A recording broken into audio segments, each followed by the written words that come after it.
Europe and North America were well recovered from World War II, and everything was set for one of the most fruitful decades in automotive history. We saw a massive revolution of style, power, and innovation, which left us with some of the most iconic cars of all time. With so many legends produced within this decade, cutting down to 10 was the hardest task you could imagine. So it may not be perfect, but we made our list of the most iconic cars of the Golden Sixties. Without further ado, let the countdown begin. The Mini Cooper is easily one of the biggest icons of the British automotive industry. Introduced in 1959, it represented a pretty unique vision of a small economy car that was way more than just about cheap running costs. Despite the small size, its unique design allowed 80% of the vehicle's floor pan to be used for passengers and cargo, making it significantly more practical than any other similarly sized car of the era. Besides practicality and small dimensions, the Mini has always been famous for its unique charm, which carried on through generations and characterized even the latest iterations. At the same time, it has always been famous for its sporty size, as even the earliest versions were available in performance variants. Back in the day, Mini had a reputation for excellent handling, which was confirmed with several rally titles, especially at the Monte Carlo Rally, which was won in 1964, 1965, and 1967. Mercedes-Benz gave us so many iconic cars throughout its history, and when it comes to the 1960s, we all know which model comes to mind: the iconic Grosse Mercedes. It was a quintessential piece of inventory of every important politician in the world, the ultimate luxury car that had nothing but opulence in mind. But the 600 isn't famous just because of its clientele. This was a masterpiece of engineering, powered by a massive 6.3-liter V8 engine, which was one of the smoothest of its time. The car was available in various body styles, and all of them were characterized by some of the most advanced features of the era. For example, there was a hydraulically operated system for windows, seats, sunroof, trunk lid, etc. Then there was the standard air suspension, an ultimate technical solution for exceptional comfort and ride quality, which remained unparalleled up to these days. In short, it was the pinnacle of luxury and engineering excellence.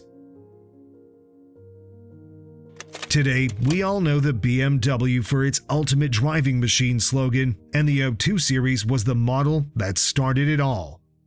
Back in 1966, the Bavarian carmaker launched this compact executive car, which quickly became famous for its nimble handling and excellent driving dynamics.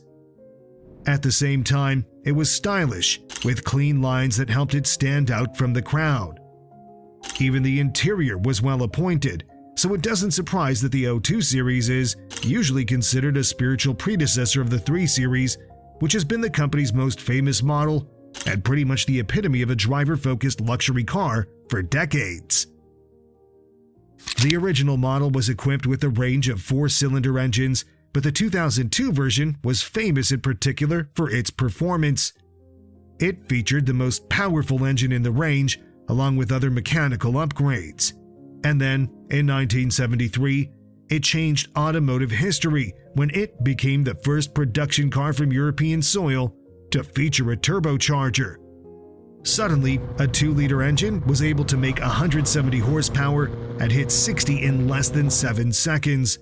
Plenty enough to earn its place on our list. In our humble opinion, the Alfa Romeo Spider is the greatest roadster of all time, and it's not just because of the incredibly long production run that lasted almost 3 decades. This is the epitome of a true driver's car. Perfect chassis, nimble handling, lightweight construction, all that was combined with a range of high-revving 4-cylinder engines. And on top of that, it looked and still looks gorgeous, with the stunning design that is one of the best works of the Italian design house Pininfarina. The Spider was produced between 1966 and 1994, and through all these years, Its classic design remained almost unchanged, despite adopting modern amenities and safety features. The famous Duetto model is particularly appreciated these days, but pretty much every version is a favorite among enthusiasts and collectors. Back in the day, Lamborghini engineers wanted to create a supercar that could compete with Ferrari, and they came up with the Miura, which is nowadays considered one of the most iconic supercars of all time, famous for its gorgeous styling and revolutionary design solutions. Of course, the beautiful aesthetics were the catching point, but Miura was revolutionary in so many ways, starting from its mid-engine layout, which was an extremely radical solution back in the day. Then there was the screaming, high-revving V12, a 3.9-liter engine that was capable of producing an impressive 350 horsepower in the initial version and 380 in the later Super Veloce iteration. The Miura had it all: styling, engineering, performance. And when it comes to styling, it wasn't just great looking, it was also quite distinctive, with those iconic eyelashes around the headlights.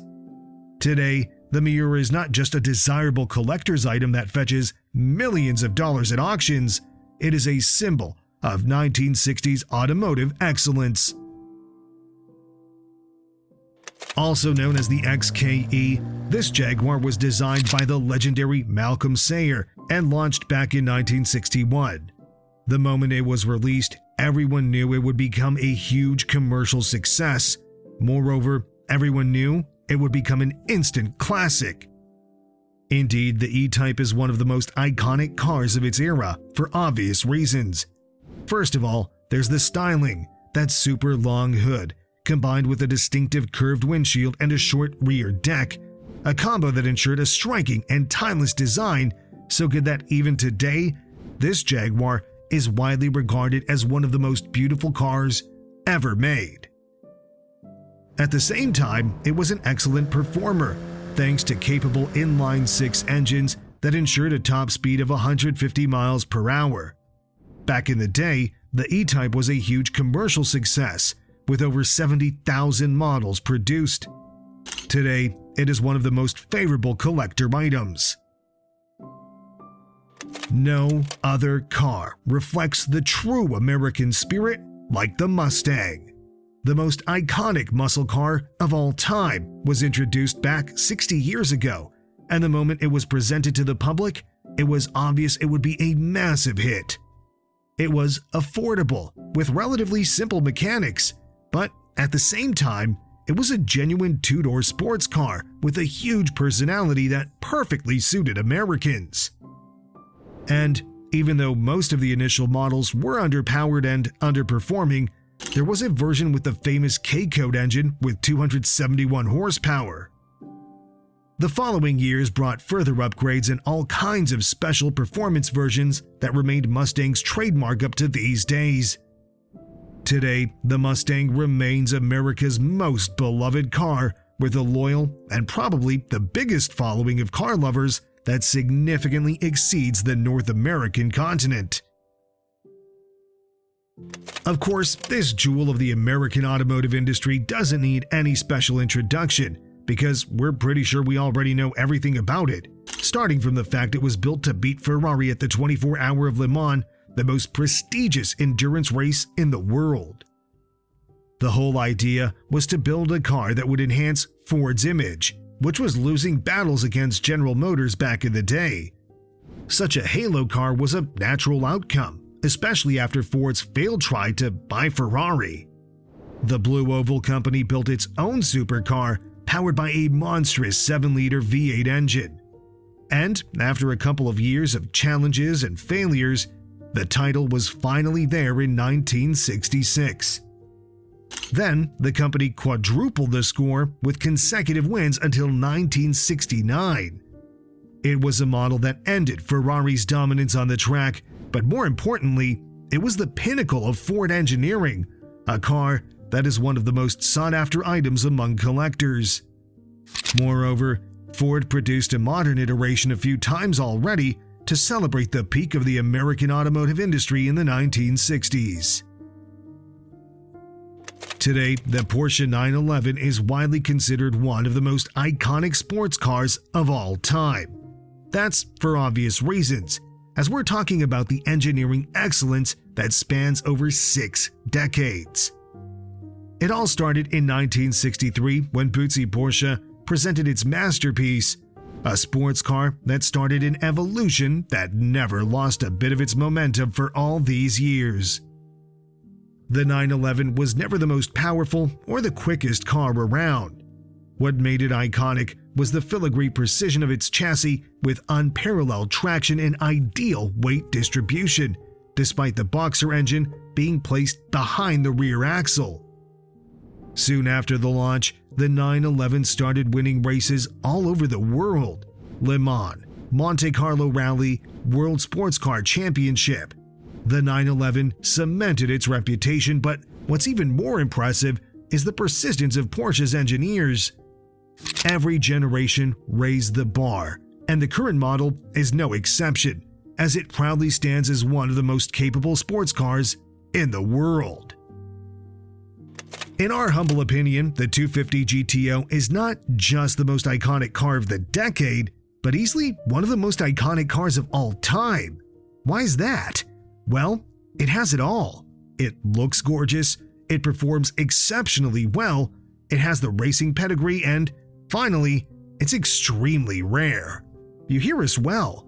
Only 39 examples were made, so it doesn't surprise that seeing one on sale is almost as rare as seeing Halley's Comet. And once it appears on an auction, the purchase sum usually measures in tens of millions. The 250 GTO was designed by Sergio Scaglietti, and the core of its layout was gorgeous aerodynamic bodywork combined with a lightweight chassis. Obviously, handling was exceptional, and all that was complemented by a small 3-liter V12 powerhouse that was able to make 300 horsepower. The top speed of 170 miles per hour is worth mentioning as well, but what really elevated the driving experience was the unparalleled exhaust note of a high-revving 12-cylinder Italian symphony. What do you think of our list? We're pretty sure you'd like to make some revisions, so leave a comment and let us know about your favorite cars of this era. Thanks for watching, and see you next time.